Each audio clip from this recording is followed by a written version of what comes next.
Туған жер айналдым сені, бауларың, тауларың мені.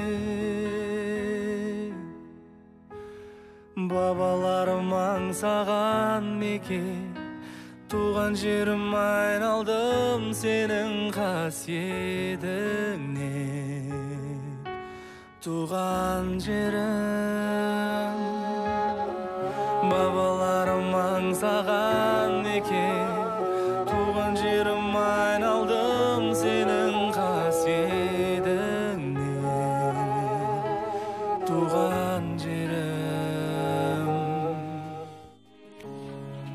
Менің туып өскен жерім егеменді Қазақстан. Біздің еліміздің табиғаты өте сұлу.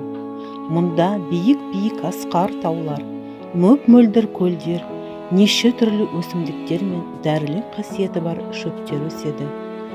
Қазақстан жерінде неше түрлі аңдар мен құстар өмір сүреді.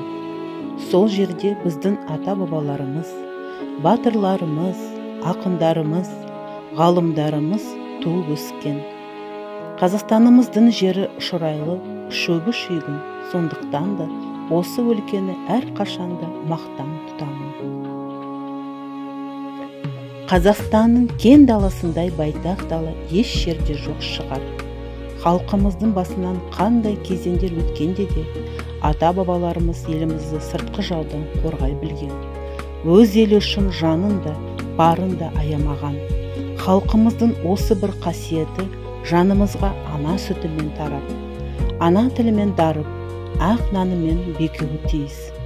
Өйткені біз үшін отан оттан да ыстық.